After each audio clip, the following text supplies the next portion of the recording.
झुक जाएंगी वो सारी उंगलियां, वादा है मुझे तुझसे ए मेरे कठिन सफ़र।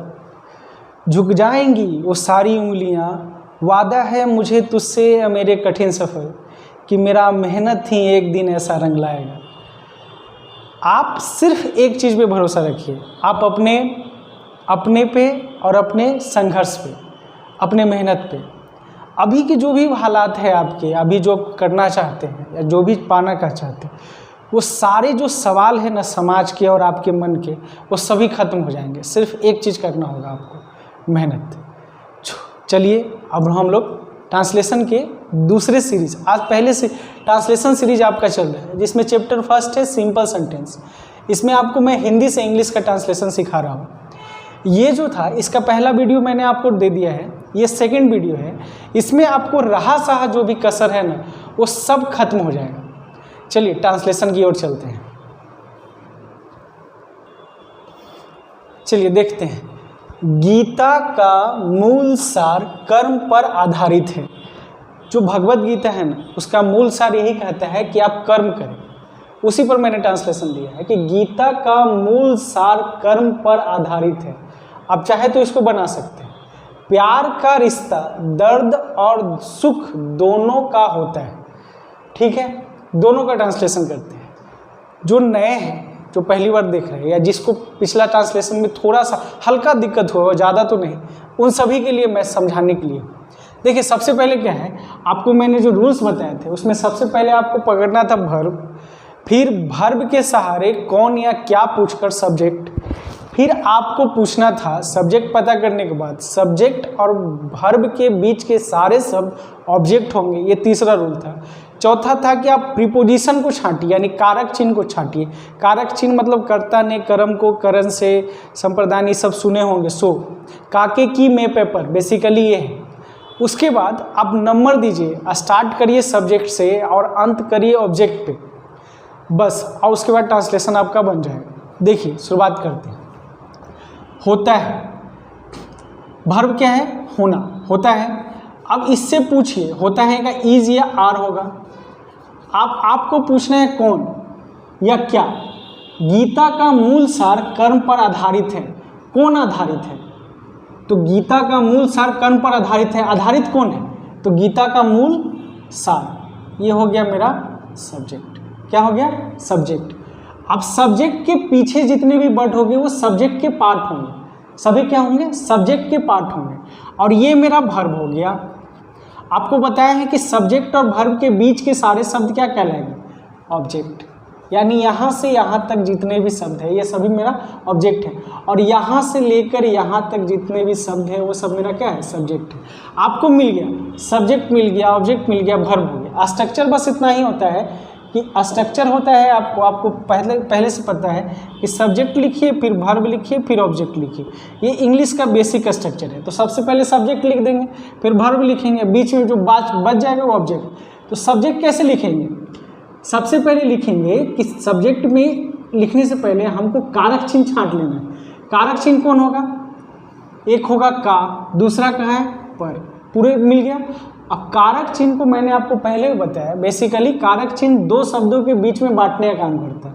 यानी पहले आप पीछे वाले शब्द को लिखिए, फिर का को लिखिए, फिर आगे वाले लिखिए, यही होगा। तो सब्जेक्ट एक नंबर ये हो गया। तो मूल सार मेरा सब्जेक्ट है, दूसरा हो गया का, और तीसरा हो गया गीता। ये टोटल सब्जेक्ट ही है, लेकिन सबसे पहले लिखेंगे मूल सार को, फिर लिखेंगे का को, फिर लिखेंगे गीता को। यानी सब्जेक्ट मेरा कंप्लीट हो गया। अब कहाँ आना है मेरा? देखिए वर्ब पे वर्ब लगा देंगे, फिर कहाँ? वर्ब हो गया वहाँ 3, सब्जेक्ट कंप्लीट 3, तो वर्ब हो जाएगा 4। अब देखिए आधारित हो जाएगा क्या? पीछे से जाना आगे, पीछे से आगे की तरफ। आधारित हो गया 4, अब पर हो गया 5, कर्म हो गया 6, टोटल हो गया। तो मूल सार, basic essence of Gita is based on karma, बस यही है। अब लिखिए, इसको ट्रांसलेट करते हैं तो द लग जाएगा, the basic essence of Gita. अब जरा सब पकड़िए, बेसिक एसेंस 1, का 2, गीता 3, ये कंप्लीट हो गया। अब क्या चाहिए हमको? वर्ब।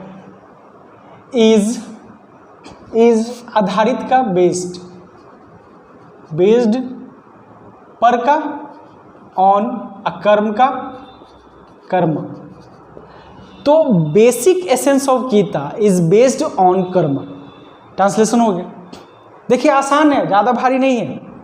फिर चलिए आगे चलते हैं, फिर से वही चलते हैं। देखिए प्यार का रिश्ता दर्द और सुख दोनों का होता है, दर्द और सुख दोनों का होता है। अब जरा से समझिए, फिर से पूछिए, भर्ब पकड़ लिए हम, सबसे पहले भर्ब पकड़े, भर्ब से पूछेंगे कौन होता है या क्या होता है। तो प्यार का रिश्ता दर्द और सुख दोनों का होता है। कौन होता है भाई? प्यार का रिश्ता दर्द और सुख दोनों का क्या होता है? प्यार का रिश्ता ही तो होता है, या कौन होता है? रिश्ता ही तो होता है। ये हो गया मेरा सब्जेक्ट। और सब्जेक्ट के पीछे जितने भी शब्द होंगे पार्ट ऑफ सब्जेक्ट होंगे, यानी यहाँ से यहाँ तक टोटल मेरा क्या हो गया? सब्जेक्ट। SUBJECT मतलब सब्जेक्ट का शॉर्ट फॉर्म लिखें। ये हो गया वर्ब। बीच में यहाँ से यहाँ तक जो शब्द मिला वो मेरा क्या है? ऑब्जेक्ट है। बीच में यहाँ से यहाँ तक जो मिला वो ऑब्जेक्ट है। अब स्टार्ट करते हैं। नंबरिंग कैसे देंगे? स्टार्ट करेंगे सब्जेक्ट पे और अंत करेंगे ऑब्जेक्ट पे। रिश्ता हो गया मेरा सबसे पहला शब्द, दूसरा हो गया का, देखिए प्रीपोजिशन को छांट लेंगे, का हो गया, तो 2 का 3 हो गया प्यार, चौथा हो गया अधि होता है, पांचवा हो गया का कोई मीनिंग यहाँ नहीं होगा, वो बताते हैं क्यों। दोनों का हो जाएगा 5 और क्या दर्द और सुख 6। अब देखिए का मीनिंग क्यों नहीं होगा? ऑब्जेक्ट में जनरली करें साधारणतः ज़्यादातर समय most of the time object में जब का लगा हो, वो किसी शब्द दो शब्दों के बीच में जोड़ने का काम ना कर रहा हो, तो का कोई मीनिंग ना होगा। अब इसको बनाइए। सबसे पहले 1 नंबर हो गया रिश्ता, तो हो जाएगा relation, relation of love, relation of love is है का इज चौथा नंबर, यानी एक रिलेशन 2 ऑफ 3 लव 4 हैं होता है। का कोई नहीं, दोनों का बोथ। अब उसके बाद क्या? दर्द और सुख, तो दर्द का होता है पेन एंड और का एंड, सुख का होता है प्लेजर। अब जिसे बनाइए the relation of love is both pain and pleasure. ठीक है, समझ में आ रहा है? और देते हैं आपको। देखिए है क्या कि जीवन जिंदगी और मौत के बीच का किस्सा है। किस्सा मतलब कहानी, प्रेम 2 आत्माओं का मिलन है। अब इन सब को ट्रांसलेशन को आप बोलते तो है, लेकिन ट्रांसलेट कैसे किया जाए? देखिए कि ट्रांसलेशन कैसे किया जाए। आसान है बहुत, ज़्यादा परेशान होने की जरूरत नहीं है। देखिए भर्ब मिल गया, क्यों मेरा है? ये हो गया मेरा क्या? भर्ब। भर्ब के ठीक बगल के 2 शब्द को जोड़कर एक सार्थक अर्थ लगा के आप पूछिए कौन या क्या, तो आपको मिल जाएगा। खिस्सा है, कौन खिस्सा है? जीवन जिंदगी और मौत के बीच का खिस्सा है। कौन है? तो भाई जीवन है। जीवन मेरा क्या हो गया? सब्जेक्ट। जीवन क्या हो गया मेरा? सब्जेक्ट। अब इसका मतलब भर्ब ये, सब्जेक्ट ये, तो ऑब्जेक्ट इतना बड़ा है, पूरा का पूरा क्या है मेरा? ऑब्जेक्ट है। पूरा का पूरा मेरा ऑब्जेक्ट है, यानी जिंदगी और मौत के बीच का किस्सा पूरा ऑब्जेक्ट है। सब्जेक्ट मेरा भर्ब, जीवन, अब भर्ब हो गया है। बस इतना ही। ट्रांसलेट करते हैं, यानी 1 नंबर देंगे इसको, 2 नंबर देंगे भर्ब को। इसको बांटने के लिए हमके कारक चिन्ह को बांटना होगा।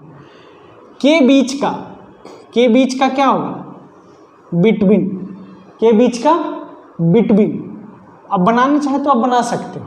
देखिए कैसे, आप पॉज करके आराम से बनाइए, आप बना सकते हैं। मैं आपको बना के देता हूँ। लाइफ इज, जीवन सबका एक ही होता है, इसलिए भर्ब भी इज लगेगा। Is a story,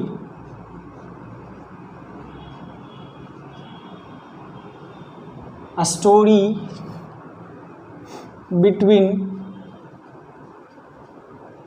life and death. Life is the story between life and death. एकदम सिंपल ट्रांसलेशन। ठीक है, इसको बनाइए। प्रेम 2 आत्माओं का मिलन है। मिलन का होगा यूनियन, आत्मा का सोल। अब बनाना चाहे तो बनाइए। देखिए भर्ब हम पकड़ते हैं, भर्व मिला है। कौन है भाई? प्रेम दो आत्माओं का मिलन है। मिलन है कौन? प्रेम। प्रेम हो गया क्या? सब्जेक्ट। प्रेम का लव, ये हो गया भर्व। यानी ये से लेके यहाँ तक दो आत्माओं का मिलन पूरा का पूरा ऑब्जेक्ट है। क्या है? मेरा ऑब्जेक्ट है। अब जरा से बनाइए, कौन है? प्रेम हो गया 1 नंबर, 2 नंबर हो गया है। अब दो आत्माओं का मिलन के बीच में बांटने का काम कौन कर रहे हैं? का। तो 3 हो गया मिलन, 4 हो गया का, 5 हो गया दो आत्मा। अब बनाइए, 1 नंबर हो गया प्रेम। आपको पहले ही से समझा रहे हैं, प्रीपोजिशन दो शब्दों के बीच में बांटने का काम करता है। तो प्रेम का हो गया love is the union of two souls. बस इतना है, love is the union of two souls. चलिए आगे ट्रांसलेशन देखते हैं। देखिए ट्रांसलेशन है। अब ट्रांसलेशन थोड़ा बड़ा करते हैं, समझिएगा। इस व्यवहारिक दुनिया में प्यार का वजूद लोगों के लिए एक बड़ा सवाल है।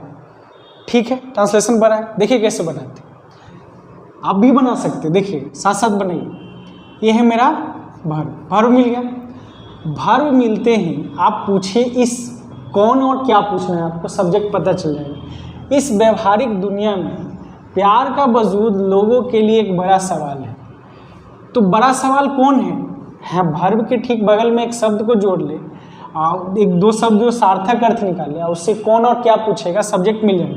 एक बड़ा सवाल कौन है और क्या है? तो आप ध्यान से समझिएगा, इस व्यवहारिक दुनिया में प्यार का वजूद लोगों के लिए एक बड़ा सवाल है। तो क्या है सवाल? प्यार का वजूद, प्यार का वजूद। ये यानी ये जो मेरा सब्जेक्ट मिला, ये जो सब्जेक्ट के पीछे जितने भी शब्द होंगे वो सब पार्ट ऑफ सब्जेक्ट है। यानी यहाँ से लेकर यहाँ तक जितना भी शब्द आपको मिला, ये सभी मेरा क्या है? सब्जेक्ट ही है। अब ये हो गया मेरा भर्व। आपको पता हो गया कि भर्व और सब्जेक्ट और भर्व के बीच सारे शब्द ऑब्जेक्ट कहलाते हैं। यानी लोग से लेकर यहाँ तक, लोग से लेकर यहाँ तक ये सभी मेरा क्या है? ऑब्जेक्ट। सब्जेक्ट मिल गया, भर्व मिल गया, ऑब्जेक्ट मिल गया। आप बनाते हैं। बनाने से पहले कारक चिन्ह को छांट लीजिए, बन जाएगा आसान से। कारक चिन्ह पहला है में का होगा इन, का होगा ऑफ, और के लिए है, के लिए का होता है फॉर। बाकी तो देखिए, बाकी हम आपको ट्रांसलेशन वर्ड मीनिंग बता देते हैं। इस व्यवहारिक दुनिया, दिस प्रैक्टिकल वर्ल्ड, प्यार का लव, वजूद का एग्जिस्टेंस, लोग का पीपल, फोर के लिए का फोर, एक बड़ा सवाल, अ बिग क्वेश्चन। अब बनाइए। अब जिस सब्जेक्ट मिल गया एक, अब नंबरिंग देते हैं। एक वजूद हो गया, यानी प्यार और वजूद के बीच में बांटने का काम कौन किया? का। तो 1 नंबर यहाँ से देंगे, 2 नंबरी, 3 नंबरी, 4 नंबरी। तो 1 नंबर हो गया वजूद, 2 का, 3 प्यार, चौथा में, 5वां पूरा, क्योंकि इन तीनों शब्द के बीच में कोई कारक चिन्ह नहीं है। दिस प्रैक्टिकल वर्ल्ड, इस व्यवहारिक दुनिया में 5। ठीक है, 5 के बाद सब्जेक्ट खत्म होने के बाद हमको क्या चाहिए? भर्व। भर्व हो गया 6। एक बड़ा सवाल, एक बड़ा सवाल एक ही शब्द है, यानी आ बिग क्वेश्चन। तो देखिए इसको हो गया 7, के लिए 8, लोग 9। चलिए बनाते हैं। तो वजूद का हो गया एग्जिस्टेंस, द लग जाएगा,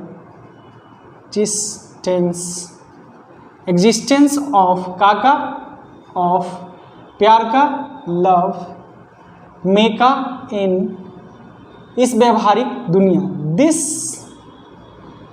practical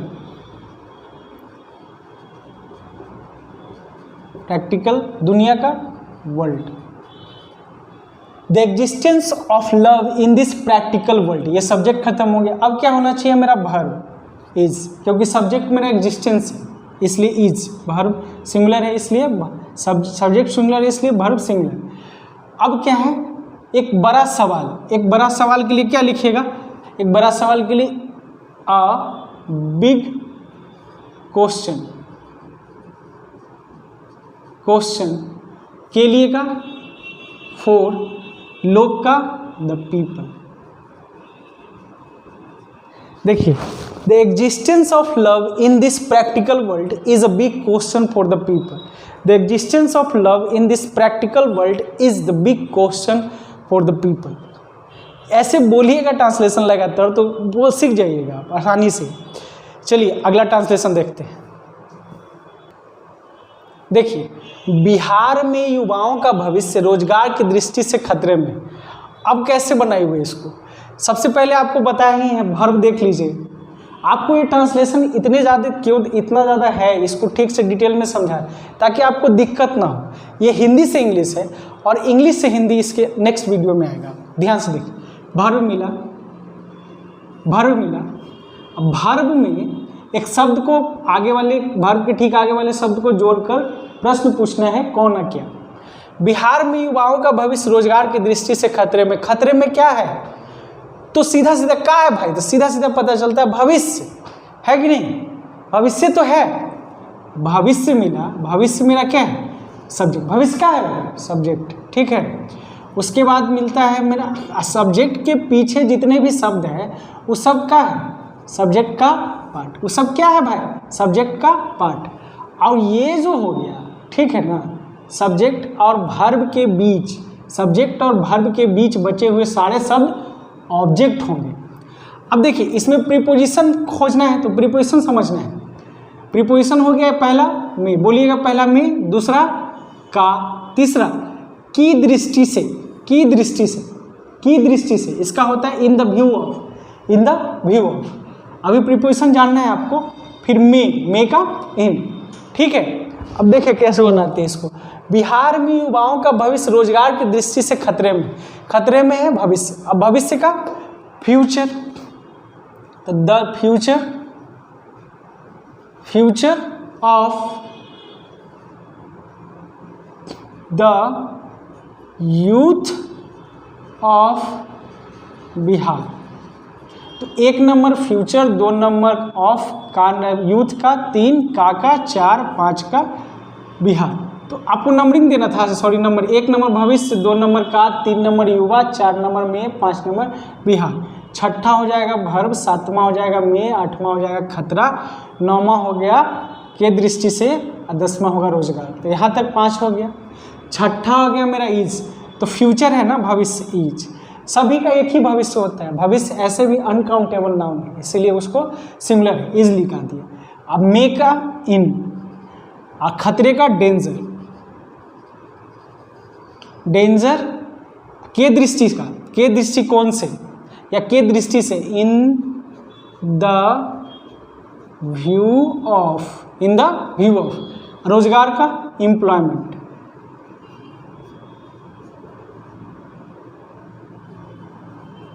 employment. The future of youth of Bihar is in danger in the view of employment. चलिए अगला ट्रांसलेशन देखते हैं। चलिए सेंटेंस बड़ा हो गया, बड़े सेंटेंस को भी आसानी से बना सकते हैं। देखिए आपको सिर्फ हम is, am, is, are, was, were से ही ट्रांसलेशन समझा रहे हैं, इसके बाद वाज, वेयर भी आएगा। इससे देखिए क्या होता है, बेसिकली ट्रांसलेशंस बुक में वह राम है, वह लड़का है, वह पढ़ती, वह मतलब लिखता है, इसी तरह के ट्रांसलेशन मिलते हैं, जिस कारण से बड़े ट्रांसलेशन बनाने में, समझने में आपको दिक्कत होती है। लेकिन मैं उसी समस्याओं को समाधान करने के लिए आपके पास आया। ध्यान से दीजिए, ठीक हो जाएगा आपका ट्रांसलेशन, खतरनाक हो जाएगा भाई, टेंशन नहीं लो, एकदम खतरनाक। वर्ब हुआ, वर्ब मिला। अब वर्ब के यानी सिंपल सेंटेंस बोला, इसके सारे रूल्स को फॉलो करें। वर्ब मिला, वर्ब के ठीक बगल के शब्द को जोड़ लेंगे, सार्थक शब्द को, एकमात्र स्रोत, ठीक है। अब पूछेंगे कौन और क्या, कौन और क्या में से कोई एक उत्तर जरूर देगा, या तो कौन से उत्तर दे दे या तो क्या से। विश्व के महान लोगों की संघर्ष की कहानियां युवाओं के लिए प्रेरणा का एकमात्र स्रोत है। अब जैसा सोचिए, पूरा सेंटेंस पढ़ लिए। विश्व के महान लोगों की संघर्ष की कहानियां युवाओं के लिए प्रेरणा का एकमात्र स्रोत है।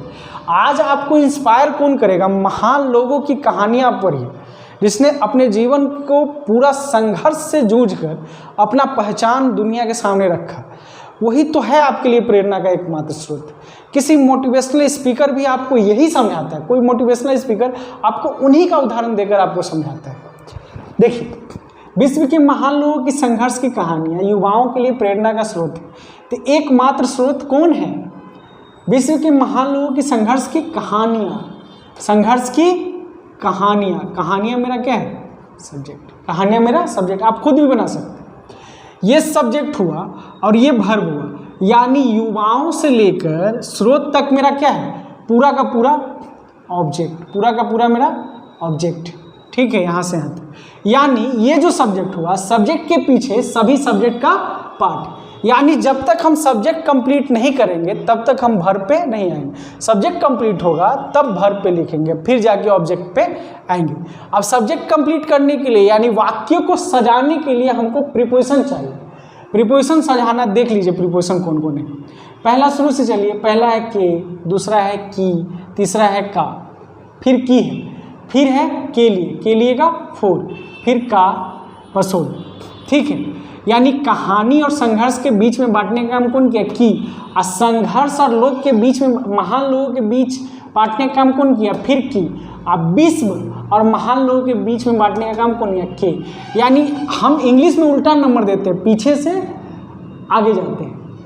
ठीक है, तो एक नंबर देते हैं सबसे पहले सब्जेक्ट, आपको नंबर स्टार्ट करना है सब्जेक्ट पे, अंत करना है ऑब्जेक्ट पे। सब्जेक्ट 1 नंबर, की 2 नंबर, संघर्ष 3 नंबर, की 4 नंबर, महान लोग 5 नंबर, के 6 नंबर, 7 विश्व 8 हो गया है। एक महान स्रोत के, एकमात्र स्रोत के बीच में काके की में पे पर कुछ नहीं, यानी एक शब्द है, एक शब्द हो गया यानी 9, यानी इसको लिखेंगे अ ओनली सोर्स। ठीक है, का हो जाएगा 10, प्रेरणा का हो जाएगा 11, के लिए का हो जाएगा 12, युवा का हो जाएगा 13। आप चलिए बताइए, जरा से ध्यान दीजिएगा। कहानियाँ का हो जाएगा क्या? स्टोरी। संघर्ष का स्ट्रगल, महान लोग ग्रेट पीपल, विश्व का वर्ल्ड, एकमात्र सोर्स, एकमात्र स्रोत ओनली सोर्स, प्रेरणा का इंस्पिरेशन, के लिए का फॉर, युवा का यूथ। आप चाहे तो बना सकते, मैंने वर्ड मीनिंग दे दी। चलिए अब मैं बनाता हूँ। कहानियाँ का हो जाएगा स्टोरीज, द लगा देते हैं, स्टोरीज। काका ऑफ, देखिएगा काका ऑफ, संघर्ष का स्ट्रगल, स्ट्रगल। और की का ऑफ, महान लोग ग्रेट पीपल, पीपल। के का ऑफ, आप विश्व का द। देखिए, the stories of struggle of the great people of the world. ठीक है, उसके बाद वर्ब में इज हुआ कि आर होगा? आर होगा, क्योंकक्योंकि स्टोरीज है, सब्जेक्ट है प्लूरल, इसलिए आर लगा देते हैं। आर एकमात्र सोर्स,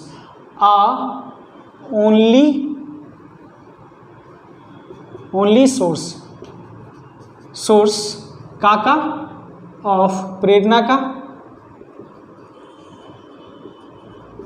इंस्पिरेशन, के लिए का फॉर, युवा का द यूथ। जरा आप पढ़िए, इसको एक लाइन में बोल सकते हैं। Uh stories of struggle of the great people of the world are a only source of inspiration for the youth. Uh stories of struggle of the great people of the world are a only source of inspiration for the youth. ठीक है, आसानी से बन गया। ठीक है, चलिए एक और ट्रांसलेशन देते हैं। चलिए देखिए, उनके आँखों में हया, होठों पे थरथराहट, अब बातों में हिचक, मेरी पहली मोहब्बत की इजाज़त है। कैसे बनाइएगा इसको, है ना? देखिए सेम चीज़ है, कुछ नहीं, सेम रूल लगेगा, शायरी हो कुछ हो सब बनेगा, कुछ नहीं। वर्ब मिला और उसके ठीक शब्द में पहले एक शब्द को जोड़ी। इजाज़त क्या है? पहली मोहब्बत की इजाज़त क्या है या कौन है? उनके आँखों में हया, होठों पे थरथरा, तो बातों में हिचक। ये टोटल मेरा सब्जेक्ट है, टोटल मेरा सब्जेक्ट है। लेकिन ये इतना भी है इजाज़त, उनके आँखों में हया भी इजाज़त है, होठों पे थरथराहट भी इजाज़त है, बातों में हिचक भी इजाज़त है। यानी यहाँ से यहाँ तक सब्जेक्ट हो गया, ये वर्ब हो गया, ये और ये मेरा क्या है? ऑब्जेक्ट। ठीक है, यहाँ से लेके यहाँ तक ऑब्जेक्ट, बस आसान। तो अब इन सब को कैसे बांटोगे? तो याद रखना, कॉमा दिया हुआ है, यानी यहाँ से यहाँ तक एक शब्द है, यहाँ से यहाँ तक एक शब्द और से जुड़ा हुआ है, तो शुरुआत आप यहाँ से करें, ठीक है, क्योंकि कॉमा दिया है। जैसे राम और श्याम लिखते हैं, जैसे मैंने लिखा राम और श्याम, तो आप पहले क्या लिखते हो, राम, फिर इंग्लिश में क्या लिखते हो, राम एंड श्याम। तो उसी तरह से अब मान लो कि राम लिखे या फिर राम लिखे अब मोहन लिखे, तो पहले आप राम ही तो लिखते हो, पहले राम लिखो, अब फिर कॉमा देके मोहन लिखें, अब फिर एंड से जोड़ेंगे, यानी पहले ये जो शब्द कॉमा से जुटा होगा पहले इसको पूरा करें, फिर आगे बढ़ेंगे। तो क्या है, कैसे बनाएंगे इसको, देखिए ध्यान दे भाई, बन जाएगा, कुछ भारी नहीं। क्या है कि हया, पहला हो जाएगा हया, एक प्रीपोजिशन को छांट लो, सब्जेक्ट मिल गया तो प्रीपोजिशन छांट लो, मी हो गया, यहाँ पे हो गया और यहाँ में हो गया और पहले यहाँ की हो गया, बस इतना ही। यानी हया और उनकी आंखों के बीच में बांटने का काम कौन कर, में। 1 नंबर हया, 2 नंबर में, उनके आंखों में 3 नंबर। फिर इसमें चलिए, फिर थरथराहट हो जाएगा मेरा 4, अब फिर पे 5, अब फिर 6। आप कहिएगा सर यहाँ क्यों नहीं है, भर पे क्यों नहीं, क्योंकि अभी तक सब्जेक्ट कंप्लीट नहीं है, ठीक है। 6 यहाँ, फिर हो जाएगा एंड लगाइएगा 7, अब फिर हो जाएगा क्या, हिचक 9, में 10, बात 8, 10 का 11, फिर हो जाएगा हिच, सिर्फ भर, सब्जेक्ट कंप्लीट, अब भर पे 12, इजाज़त 13, की 14, मेरी पहली मोहब्बत 15। अब बने, यानी 1 2 3 4 नंबर दिया होता है। हया का होता है साई, साई मतलब, हया मतलब सर, हया मतलब सर, साइनेस, ठीक है, साइनेस इन हर। लड़का होगा तो आप हिज लगा सकते हैं, लड़की अगर हम सोच रहे हैं तो हम लड़की के बारे में सोचेंगे, जाहिर सी बात है। हर आइज, ठीक है, फिर कॉमा, थरथराहट का क्विवरिंग, क्विवरिंग इन नहीं, होठ है ना, ऑन होठ का हो जाएगा लिप्स, फिर एंड जोड़ देंगे 7 नंबर। देखिए 1 हो गया, द लग जाएगा यहाँ से, 1 2 3 4 5 6 एंड 7, 11 हो जाएगा, 11 हो जाएगा, यदि 7 के बाद सॉरी यहाँ 8 होना चाहिए था, 8 होगा, ये 9 होगा, ये 10 होगा और ये 11 होगा, ये 12 होगा, 13 होगा, ये होगा 14, ठीक है। 7 एंड के बाद हिचक, हेजिटेशन, हेजिटेशन इन टॉकिंग। अब क्या लगेगा, देखिए एंड लगेगा, क्योंकि सब अलग अलग से जुड़ा हुआ है। आर लगेगा, इज नहीं लगेगा, आर लगेगा, आर लगा दिए, वर्ब हो जाएगा। यहाँ थी कर देते हैं क्या, तो वास से बन जाएगा, थी, वेयर, इजाज़त का अलाउड, और की का ऑफ, मेरी पहली मोहब्बत, माई फर्स्ट लव, ठीक है। देख रहे हैं, the shyness in her eyes, quivering in on lips and hesitation in talking, word aloud my first love, ठीक है ना। आगे ट्रांसलेशन, एक ट्रांसलेशन और देखिए, देखिए हाल ही की घटना हुई थी कि दंगा हुआ बिहार में, तो बिहार के युवाओं में बेरोजगारी के कारण गुस्सा बिहार के अलग अलग जगहों पर दंगा का मूल कारण था, ठीक है। बिहार के युवाओं में बेरोजगारी के कारण गुस्सा बिहार के अलग अलग जगहों पर दंगा का मूल कारण था, ठीक है। तो बेरोजगारी का जो ट्रांसलेशन वर्ड मीनिंग होता है अनएम्प्लॉयमेंट होता है, युवा का यूथ, बिहार का बिहार, आपको पता ही है। कारण के कारण, ड्यू टू, गुस्सा का एंगर, अलग अलग डिफरेंट जगह, डिफरेंट प्लेस, ऑन, दंगा का राइट। अब मूल कारण का होगा, मतलब बेसिक या रूट काउज लिख सकते हैं आप, ठीक है, रूट काउज। था का वाज। अब देखिए सेंटेंस को कैसे बनाते हैं। मेन हो गया मेरा क्या, भर्ब पकड़े, भर्ब से पूछेंगे कौन मूल कारण था भाई। बिहार के युवाओं में बेरोजगारी के कारण गुस्सा, बिहार के अलग अलग जगहों पर दंगा का मूल कारण था। दंगा का मूल कारण कौन था, बेरोजगारी के कारण गुस्सा, बेरोजगारी के कारण गुस्सा। ये हो गया मेरा सब्जेक्ट।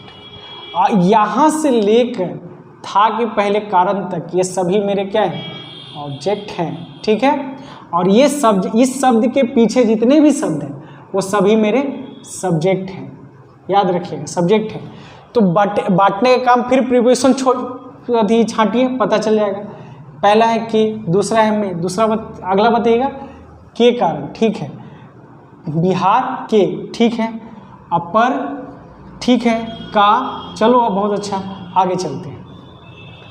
तो अब करें गुस्सा का क्या होगा, एंगर। शुरुआत करते हैं, सब्जेक्ट नंबर भी दे देते हैं, 1 नंबर गुस्सा, 2 नंबर के कारण, 3 नंबर बेरोजगारी में, 4 युवा, 5 के, 6 बिहार, 7, ठीक है। उसके बाद सीधे भर्ब पे तो हो जाएगा क्या, 8 है ना, 8 मूल कारण हो जाएगा, 9 का, 10 दंगा, 11 पर, 12 अलग अलग जगह, 13 के, 14 बिहार, 15। अब बनाइए, देखिए पहला है गुस्सा। गुस्सा को होता है anger. Anger due to unemployment,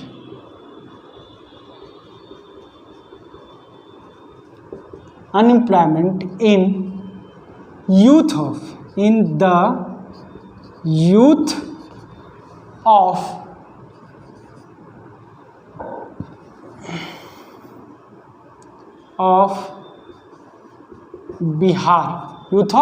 Bihar, was, था का वाज मूल कारण, the root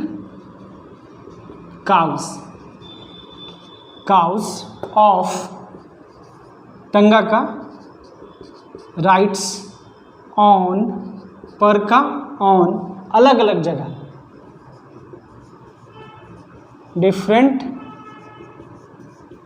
different places of Bihar. देखिए आसान हो गया।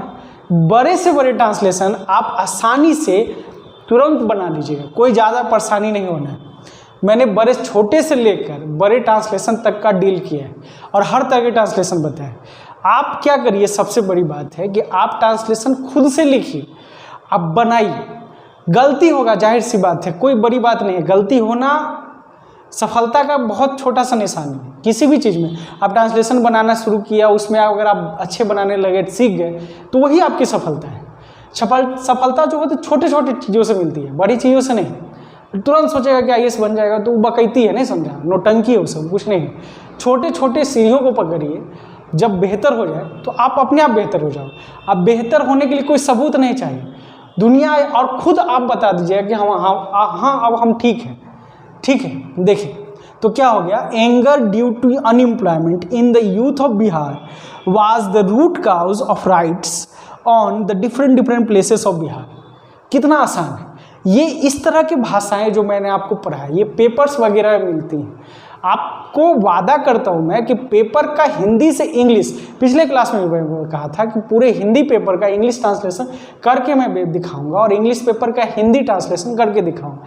कुछ ऐसे जैसे काव के फ्रेजल वर्ब होते हैं या फिर कहावतें होंगे, उसका ट्रांसलेशन नहीं होता, उसके पीछे मैं रीज़न को बताऊंगा।